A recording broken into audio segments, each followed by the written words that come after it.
Que mesmo foda. assim, E eu, né? eu quero saber mais dos negócios que vocês estão se planejando lançar, que estão executando. Você já Bastante falou coisa. algumas coisas ali no bastidores pra mim. Você tá A gente começou a trampando pra conversar, a gente caramba. começou a conversar no bastidor, falou, não, pera, segura, fala Segura. lá dentro, já tá adiantando muito o assunto, é isso. Tem que falar aqui de forma totalmente espontânea. Mas eu quero saber do seu começo mesmo. Como é que nasceu essa paixão? Eu não digo nem pelo jornalismo em si, mas acredito que pela comunicação, querer realmente estar vendo outras pessoas, ouvindo você falar. Isso já nasceu ou você escolheu a profissão jornalismo? Ou você era o cara que, quando era mais novo, era o comunicador da galera, apresentava trabalho escolar? Como é que era? Eu era exatamente esse cara, assim, sempre fui. Caramba. Cara, eu tenho muita sorte mesmo, assim, porque hoje eu faço exatamente o que eu sempre quis fazer da minha vida. Isso é muito raro, né, velho? Exatamente o que você ama. É que você é É moleque, raro. né? Quantos anos você tem? Eu tô com 31. Você é moleque, né? Eu tenho 40. Gostei do elogio pro Não, mas você moleque. tem cara de moleque, pô. Deixa a barba crescer um pouquinho que nem eu, assim, que a galera fala, ó, Não, mas você parada, tá. tem Não, experiência. tá bem demais. Você tá bem Não, eu demais. tenho 40 já, sou de uma 40 geração um anos. pouquinho antes ali. Se eu chegar a 40 anos aí no shape, para. Mas, cara, quando eu era moleque, eu já sabia que eu queria trabalhar com comunicação. Eu já sabia. Eu não sabia exatamente fazendo o quê. É difícil a criança saber disso. É difícil, cara. Não, eu não vou dizer criança. Criança talvez não, mas adolescente ali, sabe? Com meus 13, 14 anos, eu já tinha certeza, assim. Nunca fui aquele cara que, nossa, o que eu vou fazer de vestibular? Não, eu sempre gostei de tecnologia, né? Até hoje sou um cara que fala sobre tecnologia. Sim. Na internet, mas... Então, eu até cheguei a colocar ali como segunda opção ciências da computação na época, né? TI ainda não era um termo que se usava e tal. Mas eu sempre soube que eu queria fazer comunicação, cara. Então, eu já contei essa história até em alguns lugares, cara. Que, de novo, olhando pra trás, eu falo, não é possível que eu era um moleque tão petulante, assim. Que eu assistia a televisão e falava... Nossa, cara, é isso que eu quero fazer, eu acho legal. Porque a referência que a minha geração tinha era o jornal da televisão, cara, era isso. Mas, mano, ou a novela, ou não tinha, cara, a internet era discada naquela época. Sim. A gente, na minha época de adolescência, ter internet em casa era um luxo muito grande. Era só pra quem... Vocês primeiro... falando isso aí de qual ano, mais ou menos? A gente tá falando de miolo dos anos 90 ali. Cara, eu vim conhecer a internet, foi em 2005, 2006. É. Conhecer a internet. E no finalzinho da discada ainda. 2005 foi quando o YouTube nasceu, né? Foi quando o YouTube nasceu. Nessa época que a gente teve realmente uma migração, né? Dessa nova geração conhecendo a internet. Mas a internet que eu conhecia era isso, era a internet de escada, que você precisava ter um computador que era caríssimo, que eu precisava ir na casa dos meus amigos, e quando a gente entrava na internet tinha que ser depois da meia-noite, porque era mais barato naquela época. Só. Tinha um negócio que era de final de semana também, que era não na conta cobrava. telefônica, né? E aí quando você usava, você ocupava a conta telefônica. Então o pai não podia usar o telefone da casa, então tinha que ser à noite para não atrapalhar e para ser mais barato, enfim. E ali, cara, eu assistia televisão, principalmente jornal, e falava... E eu sempre gostei de contar história, eu sempre fui um cara de história mesmo.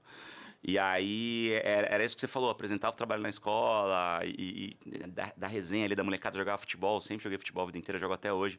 Então, era da resenha, de contar história, era moleque engraçado, aquelas brincadeiras e tal, não sei o quê. E aí eu falei, pô, acho que eu quero fazer isso da vida. Mas eu assistia o jornal e tinha alguma coisa que me incomodava. Tinha alguma coisa que eu olhava e falava, cara, ele não tá falando comigo. Né? Essa pessoa que está aí falando no jornal não está conversando comigo. E eu olhava dentro da minha casa e percebia que também não estava conversando com a minha mãe. Porque a minha mãe parava para prestar atenção e ela não entendia muito bem o que estava se passando ali. Porque a linguagem era uma linguagem que não era acessível para ela. E minha mãe era aquele brasileiro médio, né? Aquela pessoa incrível, que é o amor da minha vida até hoje, que eu faço tudo por ela. Que é uma pessoa que não teve tantas oportunidades de estudar, que não teve tantas oportunidades de olhar para si mesma, porque desde muito cedo precisou cuidar da casa, cuidar dos filhos, tal, não sei o quê. Então, mas é uma pessoa muito inteligente, só que ela não teve o conhecimento que a nossa geração teve mais oportunidade de ter. Então, ela era minha referência, sempre foi. Eu falava, pô, se minha mãe não está entendendo, tem alguma coisa errada. Eu acho que esse negócio pode ser mais inclusivo, pode ser mais legal, pode conversar mais com a minha geração. E aí eu decidi fazer isso da minha vida, cara. Então é muito bizarro, assim, um moleque, um pivete olhar pra televisão e falar, não, dá pra fazer diferente. Pô, quem é você, entendeu? Mas tinha alguma coisa ali dentro de mim que falava, tenta, né? Pode ser legal, pode ser bacana. Isso numa época que, se você parar pra analisar, você teve esse pensamento, mas nem imaginava e o quão tava distante pra você tentar mudar aquele estilo de comunicação. Cara, hoje, se um adolescente tem esse estalo, como eu tive lá atrás, ele sabe como fazer. Exatamente. né? Ele sabe, ele vai abrir o Instagram dele, ele vai começar a fazer lives todos os dias, ele vai começar a fazer viralizar, vídeos. vai tentar fazer alguma forma. Ele mesmo vai conseguir editar no computador, ele vai usar o microfone de celular e tal. Ele tem plataforma, ele tem recurso. Sim. Na minha época não tinha nenhuma coisa nem outra. Só eu tinha TV ali. eu tinha que ter câmera. Como é que você vai comprar uma câmera naquela época? Eu tinha que ter uma ilha de edição não linear, que para quem não sabe, quando a gente edita hoje no celular ou num programa de computador, a nossa edição é não linear, porque você pega o material daqui, a abertura você joga para frente, joga para trás, então é não linear. Naquela época era linear. Então você pegava a fita e você tinha que fazer uma cópia desse trecho para copiar em outra fita. Era um caos, Que assim. trampo é esse? E era impossível você ter isso dentro de casa. Tinha muita gente que fazia edição com 2 videocassetes naquela época. Caramba. Era muito doido, assim, era extremamente amador. E eu não tinha recurso, imagina. Só que aí eu falei, cara, acho que dá para tentar olhar para isso daqui, porque é o que eu gosto, é o que me dava tesão mesmo naquele momento. Consegui comecei a trabalhar, né, num supermercado lá em Santos como empacotador ali. Nossa, eu também fui empacotador. Sério? Meu primeiro e último Caraca, emprego. que da hora, velho. Que Pô, massa, mano. que legal. E aí, ganhava a gorjeta ali, ganhava o salário mínimo, mais 200 Ia levar as compras, né? 220 reais, que foi. Eu tenho até hoje meu primeiro contra-cheque lá. E aí tinha as caixinhas, as gorjetas. Então eu entrei com 16 anos, que era a idade permitida. Fiz 16 anos, entrei. Uhum. Juntei dinheiro, comprei um computador. Aí quando comprei esse computador, já pensando, porque eu ia precisar de um computador para fazer os trabalhos da faculdade e tal, não tinha. Juntei grana, comprei esse computador e aí consegui uma bolsa na faculdade, que eu fiz a Católica de Santos, então tinha bolsa para aluno carente. FIES até existia, mas era muito, muito, muito difícil de conseguir naquela época. Uhum. E aí entrei na faculdade com a bolsa, que era um financiamento já, na verdade. Consegui ir pagando, fazendo os trabalhos ali no computador, trabalhando no mercadinho. E aí, cara, comecei minha vida na comunicação, entendeu? Caramba, mano. Assim, É. foi praticamente o primeiro emprego foi como no supermercado. Foi no supermercado, tem até hoje. E eu ficava bravo, cara, na época, porque eu sempre fui o cara do storytelling, né? Então eu sempre fui o cara de empacotar bem as coisas que você vai falar, de contar as histórias de um jeito mais gostoso e tal. E isso tem muito de marketing também, né? Tanto que depois eu comecei já a me interessar por marketing, estudar e tal. E aí o empreendedorismo é uma coisa que sempre teve no meu sangue. E aí quando eu fui registrar minha carteira, eu entreguei, o registro foi feito e eu peguei a carteira de volta, a carteira de trabalho. E a hora que eu olhei, em vez de empacotador, estava escrito pacoteiro. Aí eu falei, não. Pacoteiro. Eu não faço pacote. Eu É. sou empacotador, pô, entendeu? É muito mais bonito, é muito mais legal empacotador Muito que legal. pacoteiro, entendeu? Mas tá lá na minha carteira até hoje, pacoteiro. Pacoteiro, mano. E eu falo, pô, não, empacoteiro não, eu sou empacotador. Um fato curioso, exato. E o fato curioso é que você guardou o primeiro Olerite, né? Cara, mano? eu tenho tudo. Aliás, é um post que eu vou fazer em breve, assim, pra falar de empreendedorismo. Cara, eu tenho não só o primeiro contra-cheque, ali, o Olerite e tudo. Eu tenho os papéis em casa, papel de caderno mesmo, que eu anotava todos os dias quanto de gorjeta que eu ganhava. Que legal, Então era a minha mano. contabilidade, ele era meu DRE em casa. E aí em cima eu anotava, sei lá, show de pagode que eu fui com os meus amigos. Pandeiro novo que eu comprei. Pandeiro novo. Rolê, tipo, programa de computador. Tudo anotadinho ali, o que entrava, o que saía. Cara, já era organizado Já era nessa organizado, época. cara. Eu dava 50 reais por mês pra minha mãe, pra ajudar nas contas Olha. de casa. Tudo ali, cara, tudo certinho. Tá tudo em casa até hoje, cara. Caramba, foda, É muito mano. legal. Eu tenho um orgulho, assim, de olhar e falar, cara, que legal. Vale um que história post, hein? Vou bacana. ficar de olho. Não, Vale um vou post fazer, que eu quero vou ficar de olho, que isso aí é muito Vou fazer em breve. inspirador. É. E você estava mencionando sobre o mercado. Nesse momento, você foi realmente para a área do jornalismo?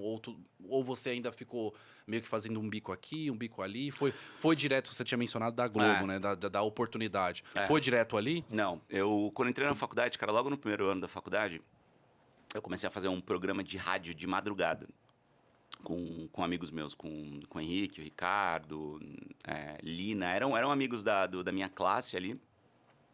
Alguns eu tenho contato até hoje, é bem legal, às vezes a gente lembra, assim, chamava Madrugada ao Vivo, que era um programa na Rádio Atlântica de Santos. Aliás, pouca gente sabe disso, cara, é engraçado, a minha carreira mesmo, entre aspas, ali num veículo, começou ali. Só que, cara, era uma loucura, porque eu trabalhava o dia inteiro no mercadinho, Sim. à noite ia pra faculdade e de madrugada ia pra rádio. Caramba, que tempo ia ter pra descansar? E aí o programa era de segunda a sexta e era se não me engano, das 3 às 5 da manhã. Então era um programa que tinha muita audiência com os porteiros, que trabalhavam de madrugada Sim. e ficavam no radinho ali ouvindo. E aí eu falava, cara, eu vou 3 vezes por semana, eu vou segunda, quarta e sexta, porque terça e quinta eu preciso dormir, né? E começou ali, cara. Caramba. Doideira, assim, dormindo quase nada. Mas eu já entendi a importância de começar a ter experiências, tá? Logo no primeiro ano. Aí no terceiro ano da faculdade, no segundo ano, aí o programa acabou, durou uns 6 meses, assim, mais ou menos, aí acabou. Segundo ano da faculdade, eu foquei lá no mercadinho mesmo, que aí eu comecei a ser promovido e tal. Olha que legal. E aí no terceiro ano da faculdade, um professor que era secretário de comunicação da Prefeitura de São Vicente me convidou para ser estagiário.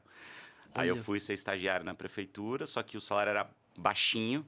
E aí eu também comecei a fazer estágio na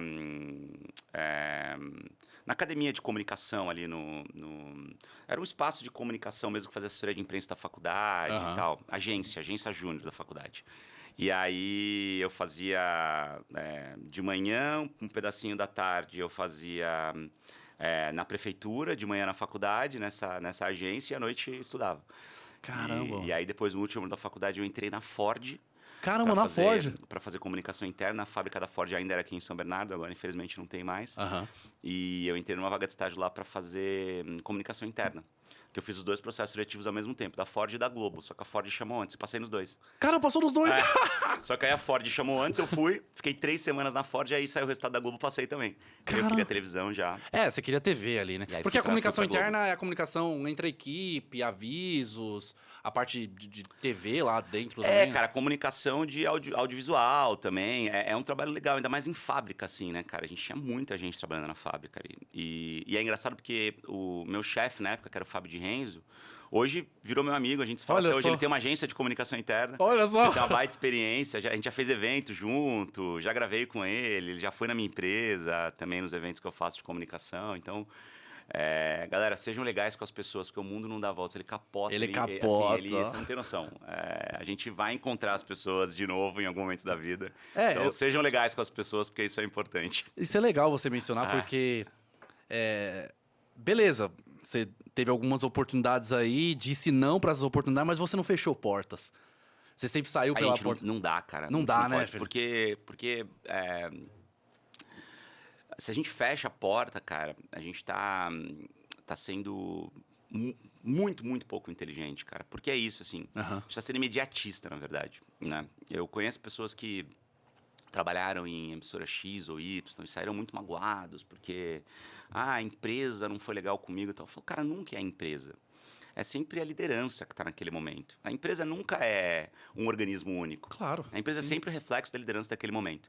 Então, eu já passei por inúmeras fases dentro da Globo, dentro da CNN, dentro do SBT, também onde eu trabalhei, dentro das emissoras afiliadas da Globo no interior. Fases incríveis, maravilhosas e fases bem desafiadoras. Por quê? Porque muda a direção, aí vai uma pessoa que, de repente, ama o seu trabalho, aí entra outra que, putz, é mais tradicional e tal. Então, nunca é a empresa. A gente também é de culpar a empresa. Sim. Mas nunca é a empresa, cara. São sempre pessoas. São sempre CPFs que estão ali nos cargos de liderança.